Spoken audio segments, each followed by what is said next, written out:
Good morning, good afternoon. My name is Kadra Ismail Mohamed. I'm from Djibouti. I currently teach at Djibouti University as a teaching assistant. And I'm also doing my PhD in International Islamic University, Malaysia. Today, I would like to present my topic, which is the impact of China's investment on African trade and financing case of Djibouti.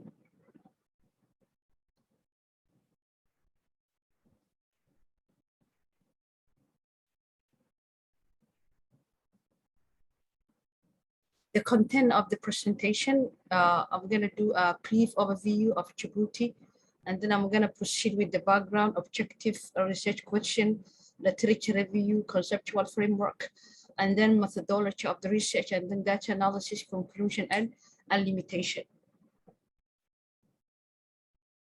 All right, Djibouti, it is among the smallest, or we can say it is one of the smallest African country. And its population does not reach 1 million, but nonetheless is considered to be a gold country because of its location. Djibouti's strengths lie on its strategical location because, as it is the map, it's clarified, it is located at the south entrance to Red Sea, making the bridge between Africa and Middle East. So here we can see that Djibouti is locating and linking between what? Between Africa and Middle East, as well as in Asia, because it's located on what we call a Bab el-Mandeb.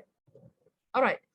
What gives an importance to Djibouti's strategical location? Furthermore, it is considered to be the only stable country in the Horn of African country. That is why we can find many international players are competing to win a strategical point or strategical position in Djibouti. So there is so many places like China, Japan, USA, French, and Japan, and places. All right. So so here the idea is that I would like to introduce is why China are investing in Djibouti. We already know, and then why the China's investment is increasing tremendously.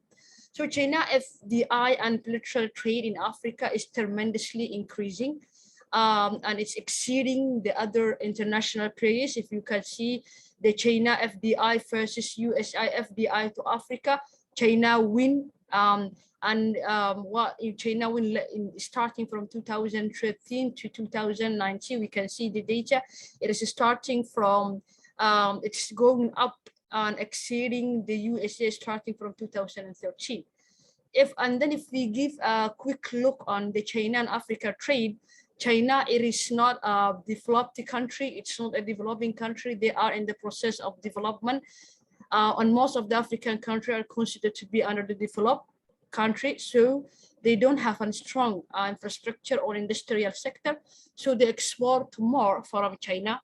That is why the exporting from China is high compared to what the African country are exporting.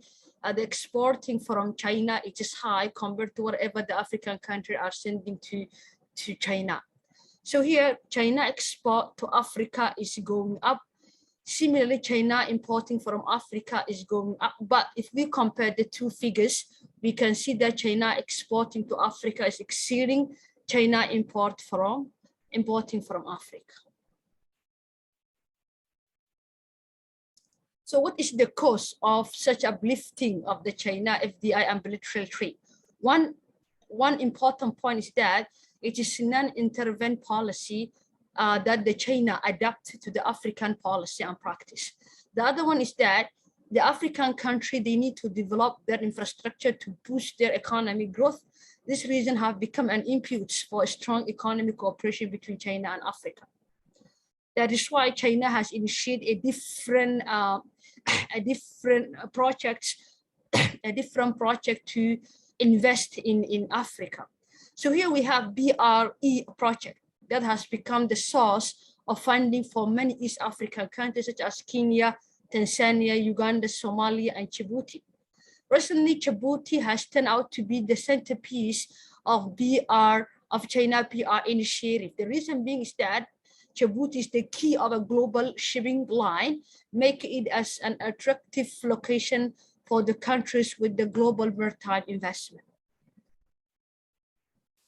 The objective of the study is first to analyze the long-term effect of the China investment in the trade in Djibouti trade and financing, and also to analyze the China mood of financing, or to describe the China mood of financing Djibouti.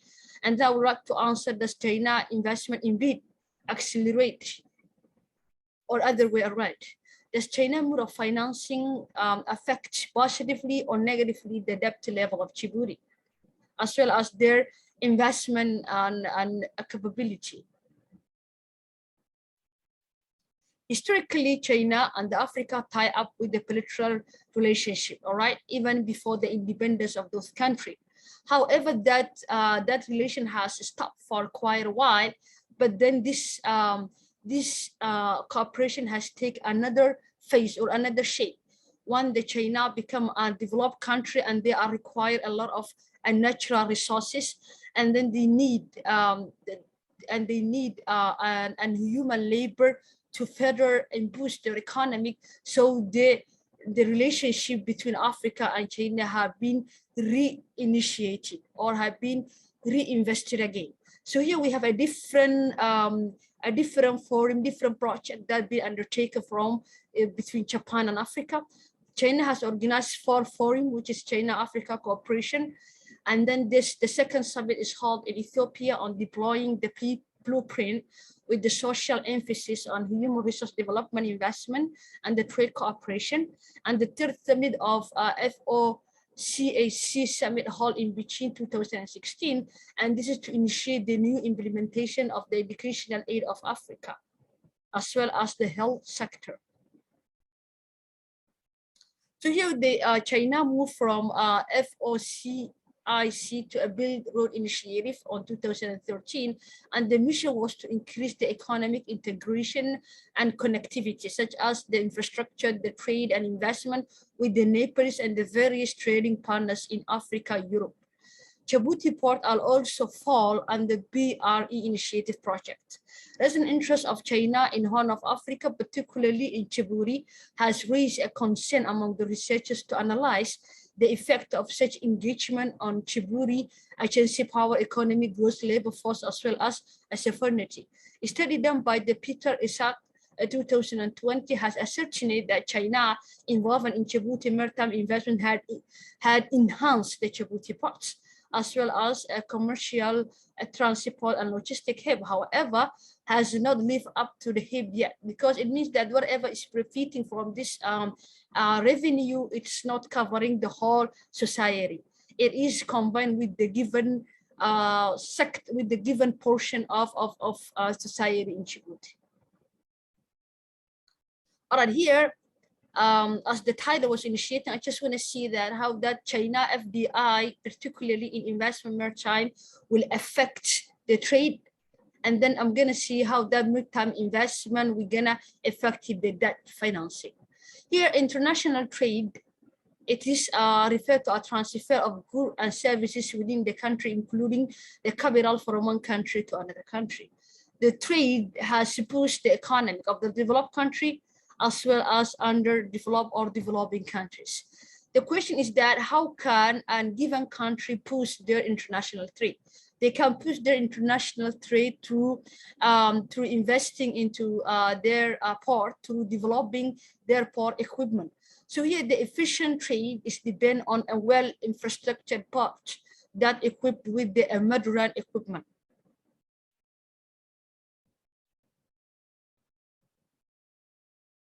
So Djibouti as a central of the BRA.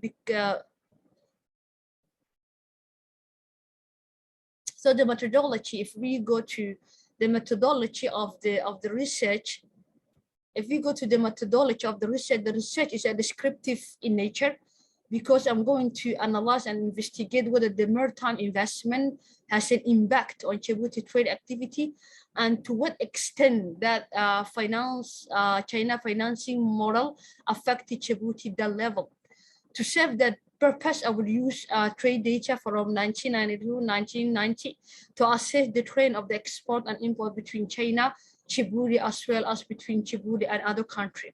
I will also explore Djibouti debt information from 2003 to 2019. I will use total reserve as a percentage of the total external debt ratio from 2013 to 2019, as well as total external debt of Djibouti as a percentage of GDP in the same period. These ratios are very significant to examine the country's capability to meet its debt obligation. And as far as the trade data concerned, I started from 1992 to 2019 because I want to compare the difference of the trade activity between this period. 2019 up to 2000, China doesn't involve in the port of Djibouti, but starting from 2003 and onward, China has a great involvement in Djibouti port. So I'm going to see how this impacts the trade activity of Djibouti by keeping in mind that Djibouti is a trade-based economy, and it is emphasizing on what we call a fixed investment return, which is considered to be a sensitive country in terms of their economic policy. So here, I will see that when China invests in the port, how does it impact their trade activity? Does it impose it, or it's the other way around? Just the policy that implemented by China to finance the Djibouti port by providing them a huge debt serve the country, or it is the other way around? So the secondary data, I will get it from various sources such as World Bank, Central Bank of Djibouti. So here we see that exporting to Djibouti in terms of the China goes up, importing from Djibouti also goes up, but it's not as much as the exporting to China. This is as far as the China and Djibouti trade activity concerned. But on the other hand, if we compare the Djibouti net trade of the goods and services with the other country, we can see there's a huge improvement starting from 2014 up to date. All right, it is going up to the point it's reached to 600 to it's going up. It means that the deficit is going small and small. As far as the loan is concerned, it is the strategical is a debt-based financing. So China loan to Djibouti is going up, and then the question is that how Djibouti is going to beat that debt obligation. So to answer that question, we're gonna analyze that the total external debt as a percentage of the GDP is going up as well, because it's become on higher, especially starting from 2020 and 2021, because it means that due to the COVID crisis, the Djibouti government wasn't able to pay some due date of the debt.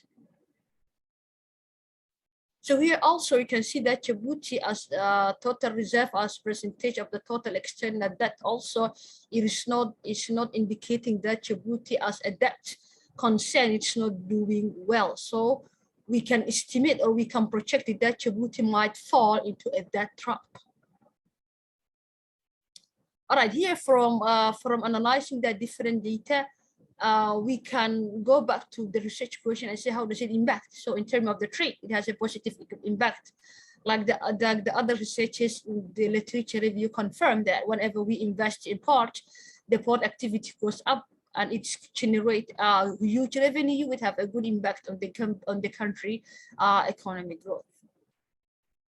But in the other side of the coins, if we see that the mode of financing in Djibouti is a debt-based finance, it means that whatever money that the China is using or the funding that China is used to invest in Djibouti, it is a debt-based financing. Okay, and then and moreover is that who is providing the debt? It's a private Chinese company. And who is operated in the port? It is a China's infrastructure company, which is the rule of the local construction companies. It's not there. So China provide the need of the Djibouti government to boost their economy to become the hub of the free zone country in the East African country, to receive the profit generating from the project for a specific period, or to own a share of a particular project. All right. So here from that we can see that investing in a maritime, investing in the ports is a good in terms of boosting the trade activity, but the mood of financing might hammer the economic growth of a given country. Or even though in Djibouti, as I explained, it has a good strategical location, and moreover, it is a gateway for most landlocked country in the east of African country. Thus, the maritime financing transfer Djibouti port into more efficient and facilitate the world trade flow between East Africa to their partners. However, the mode of financing used by Djibouti, by China, as well as the financial structure of Djibouti has adversely affected Djibouti financing capability to the extent that 79% of GNP is consisted of an external debt. So we can here estimate that and ask ourselves, Djibouti, is it gonna fall under the trap of the debt? Is it gonna end with the condition what's happening in the Kenyan Mombasa port, or what will be the Djibouti end result? As far as the current research is concerned, they estimate that the Djibouti, they might fall into the debt trap, but their ending result will not be like the Mombasa port, which means that it will not be any vulnerability in terms of their sovereignty. So it means that Djibouti as a strategical location, and there is international players playing in Djibouti. So Djibouti, they have a multiple source, our multiple partners. They don't only rely on China. So that indicates that Djibouti will not end like a Mombasa, what's happening in Mombasa port. All right, or in another way, Djibouti, they have an agency power, even though it's a tiny African country, but this has an agency power against China. So here for Djibouti to benefit from the China investment and then also to minimize the risk associated with the debt level, Djibouti government should wisely take the advantage of its location by to invite more other FDIs to invest in Djibouti. Also, the government should develop a strategical plan to manage the debt. Also, Djibouti SMEs should be given an incentive to involve in the maritime businesses. Also, the local construction company must have a dominant role in construction projects that are taking place in Djibouti, so to benefit and improve the local trader and the local SMEs. The limitation of the study could be because I was based on analyzing the trend of the data as well as the level of the debt. To further improve the study, there might be a need to develop an econometristic model to assess the correlation and the relationship between that different given variable, which is the trade, the financing, and the maritime financing and the debt level. Also, even though this study has some limitation, but it's opened the door for further research in terms of linking China FDI in Djibouti in relation to SMEs, as well as in relation to the labor of Djibouti and how does it impact the labor of Djibouti. Thank you very much for your patience, for your listening. And then I would like to thank also the conference for giving us the chance to share my topic on Djibouti and China investment. Thank you very much, Hase. Thank you very much again. If you have any question, I will appreciate it. If you have any question, I will appreciate if you ask me. Thank you very much.